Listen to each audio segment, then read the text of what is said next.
Oi, eu sou o Goku.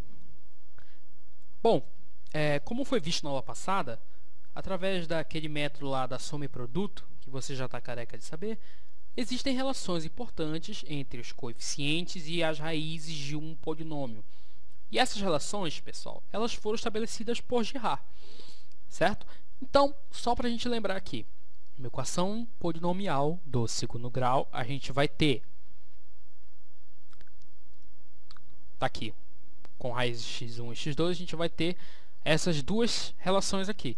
Ou seja, a soma das raízes vai ser igual a menos b sobre a. x1 mais x2 menos b sobre a. Está aqui o b, está aqui o a.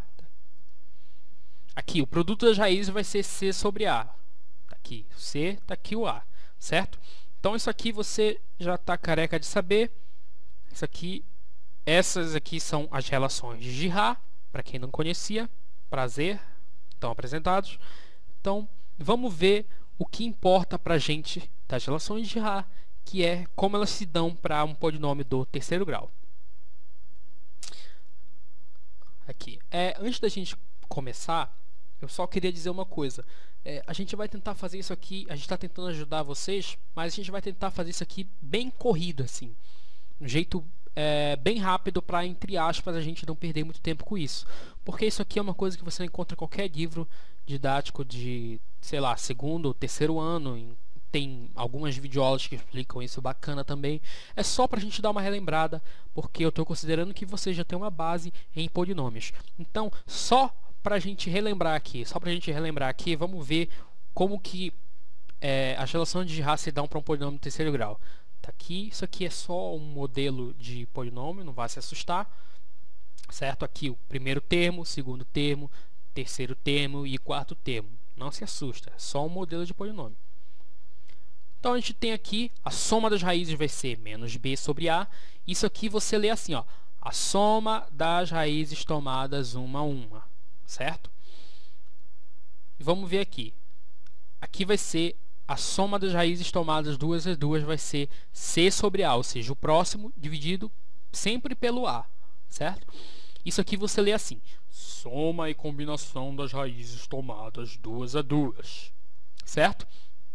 Então, só para você não se perder, vou só ler de novo aqui. Vai ser x1 multiplicado com x2 mais x1 multiplicado com x3 mais x2 multiplicado com x3.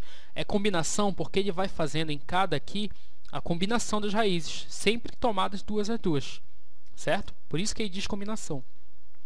E aqui vai ser o produto das três raízes, que vai ser menos d sobre a. Está aqui, menos d sobre a. Então, vamos ver agora um exemplo, só para a gente, caso você não tenha entendido, para você entender isso aqui. Bem, certo? Está aqui. Considere o polinômio com raízes x1, x2 e x3. Está aqui o polinômio, x ao cubo mais 4x ao quadrado mais 16x menos 1. A gente diz que esse polinômio tem três raízes, ou seja, polinômio terceiro grau, três raízes, isso é óbvio. Aqui a gente diz as raízes do polinômio. Ele pede para tu determinar a soma das raízes, uma a uma, a soma das raízes duas a duas e o produto das três raízes, certo? Então, bora relembrar aqui, que a gente viu no slide passado. Para um polinômio terceiro grau, a gente tem o seguinte, a soma das raízes vai ser menos b sobre a. A soma e combinação das raízes tomadas duas a duas vai ser c sobre a. E o produto das três raízes vai ser menos d sobre a. Beleza? Então, vamos resolver isso aqui. Ó, só copiei o polinômio aqui, ó. Só copiei esse polinômio aqui g de x, ó. Copiei para cá. Então, a gente vai ver aqui, no caso desse polinômio, vamos separar os coeficientes aqui bem bonitinho para a gente não se perder. Daqui, o a vai ser o 1. Ó, o a vai ser o coeficiente do termo de maior grau. Vai ser 1. O próximo vai ser o b, ó, vai ser o 4, ó, coeficiente do segundo termo. O próximo, ó, coeficiente do terceiro termo, vai ser o c, que vai ser 16. E o próximo, ó, termo independente, vai ser menos 1. Só copiei aqui para a gente se organizar bem gostoso e resolver isso. Ou seja, temos aqui a soma das raízes, que se você voltar no slide passado, você vai ver que é menos b sobre a, que vai ser só substituir aqui, ó, menos 4 dividido por 1, que dá menos 4, certo? E aqui, a soma e combinação das raízes tomadas duas vezes duas vai ser c sobre a. Só substituir aqui, ó, o c é 16, o a é 1. 16 dividido por 1, que dá 16. E o c, produto das três raízes, menos d sobre a, menos 1 dividido por 1. Aqui você vai fazer o joguinho do sinal, ó, primeira série, jogo do sinal, menos com menos, mais 1 dividido por 1 é 1. Então, perceba o seguinte, a gente não sabe o valor das raízes desse polinômio, mas a gente pode muito bem responder o que foi pedido para a gente através das relações de Girard. E é disso que se trata as relações de Girard. Você tem que entender isso agora, não pode deixar para depois. Presta bem atenção. A gente não tem ideia. A gente tem esse polinômio aqui, ó, g de x, ó, olha aqui para cima, ó. Você tem esse polinômio aqui. A gente não sabe as raízes dele, a gente não tem ideia de qual o valor das raízes, de qualquer uma das três raízes desse polinômio. Mas a gente sabe que se a gente pegar as três raízes, ó, x1, x2, x3, somar elas, certo? A gente sabe que se a gente somar elas vai dar menos 4, mas a gente não sabe o valor individual de cada raiz, certo? E aqui é a mesma coisa, ó. Se a gente fizer essa gororoba aqui, ó, se a gente pegar a primeira raiz, multiplicar com a segunda, depois a gente soma com a primeira raiz de novo, multiplicada com a terceira, depois a gente soma com a segunda raiz, multiplicada com a terceira de novo, a gente sabe que se a gente fizer toda essa gororoba aqui, vai dar 16, mas a gente não sabe o valor das raízes. A mesma coisa aqui, o produto das raízes, certo? A gente não tem ideia de qual é o valor das raízes, mas a gente sabe que se a gente pegar elas e multiplicar, vai dar 1. Vai dar 1, ó. Vai dar 1. Certo? Então, é disso que se trata as relações de Girard. Essa é a importância da gente resolver problemas de polinômios que nos são propostos sem a gente saber o valor das raízes. Então, pelo amor de Deus, não passa daqui sem ter entendido isso. Certo? Se você não entendeu, sei lá, vê de novo, pergunta para o professor, digita no Google, faz alguma coisa, mas, por favor, entenda isso. Certo? Se você entender isso, já era. Já era, amigão. Já era. Acabou. Então, vamos lá.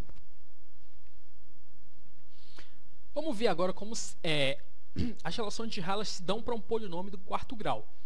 Certo? Então, polinômio do quarto grau com raiz x1, x2, x3 e x4. Certo? Então, está aqui o modelo do polinômio. Não se assusta de novo. Isso aqui é só um modelo aqui, ó. Primeiro termo, segundo termo, terceiro termo, quarto termo, quinto termo. Não se assusta, só um modelo de polinômio. Então a gente vai ver aqui, ó. Aqui a soma das raízes vai ser de novo menos b sobre a. Soma das raízes tomadas uma a uma. Aqui a soma das raízes tomadas duas a duas vai ser c sobre a. Perceba que aumentou o tamanho porque aumentou o número de raízes, ou seja, aumenta a combinação das raízes. Ó, ficou maiorzinho o polinômio. A soma das raízes desse polinômio. Então, aqui, o terceiro, ó, a soma das raízes tomadas 3 a 3, ó. Ó, combinação, soma e combinação das raízes tomadas 3 a 3 vai ser menos d sobre a, certo? E aqui vai ser o produto das quatro raízes vai ser e sobre a, beleza? Então, perceba o seguinte, a soma das raízes tomadas uma a uma é sempre menos b sobre a. Ou seja, a razão do coeficiente do segundo termo da equação pelo coeficiente do termo dominante, que é o termo de maior grau da equação. Eu vou repetir. A soma das raízes tomada uma a uma, tá aqui, ó. Aqui, ó. Soma das raízes, olha aqui para o 1 a 1. Essa aqui é a soma das raízes, vai ser sempre menos b sobre a. Ou seja, a razão entre o coeficiente do segundo termo da equação, tá aqui o segundo termo, ó, esse mais bx ao cubo. Vai ser o coeficiente desse aqui dividido pelo coeficiente do termo de maior grau, que no caso é o a. Certo? E o produto das raízes vai ser sempre o termo independente, está aqui o termo independente, é o termo que não depende de x, dividido pelo coeficiente do termo dominante da nossa equação polinomial, que é o a. Certo? Então vai ser sempre isso. Mas não vai te confundir. Porque presta atenção, no caso de uma equação polinomial do terceiro grau, certo? Só você voltar no slide passado lá. Essa razão entre o termo dependente e o coeficiente do termo dominante vai ser menos d sobre a, que vai ser o produto das raízes, vai ser menos d sobre a. Só que numa equação do quarto grau, que no caso é essa aqui, ó, vai ser e sobre a. Olha aqui, o produto das raízes vai ser e sobre a, certo? Então, perceba que ele vai mudar, mas vai ser sempre o termo dependente dividido pelo coeficiente do termo de maior grau. Beleza? Aí você me pergunta, então quer dizer que o produto das raízes de uma equação do quinto grau vai ser menos f sobre a? Pois é isso mesmo. E uma do sexto grau vai ser g sobre a. E assim sucessivamente. Isso pode parecer meio confuso e chato assim de você ficar gravando e sobre a, g sobre a, d sobre a, enfim. Então, para a gente evitar uma possível confusão, a gente vai ver um método depois, mais tarde, para a gente ficar mais fácil assim na hora que a gente for aplicar as relações de Girard. Um método extremamente eficaz que você nunca vai errar. Nunca, nunca, nunca, nunca. Então, vamos lá. Aqui vamos resolver um exemplo para a gente finalizar essa partezinha chata e já ver o método bacana, o método que a gente vai usar sempre, certo? Então vamos lá. Considere o polinômio com raízes x1, x2, x3, x4. Aqui o polinômio, ele deu o polinômio g de x para a gente, disse que as raízes dele são essas aqui. Ele pede para a gente determinar a soma das raízes, b o produto das raízes e c a soma e combinação das raízes tomadas 3 a 3. Então como é que a gente vai fazer isso? Eu vou copiar o polinômio aqui, ó, só copiei, ó, mágica, ó, copiei aqui o polinômio. E agora eu vou tomar um copo d'água porque eu estou com dor de garganta.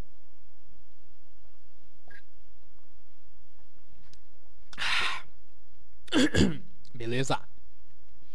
Então vamos lá. Nesse caso a gente tem aqui. Bora organizar aqui para ficar bonitinho. Quem que vai ser o A? Vai ser o coeficiente do termo dominante. Aqui, ó, vai ser o 2. O B vai ser o próximo, ó, menos 3. E o C vai ser o próximo, ó, 11.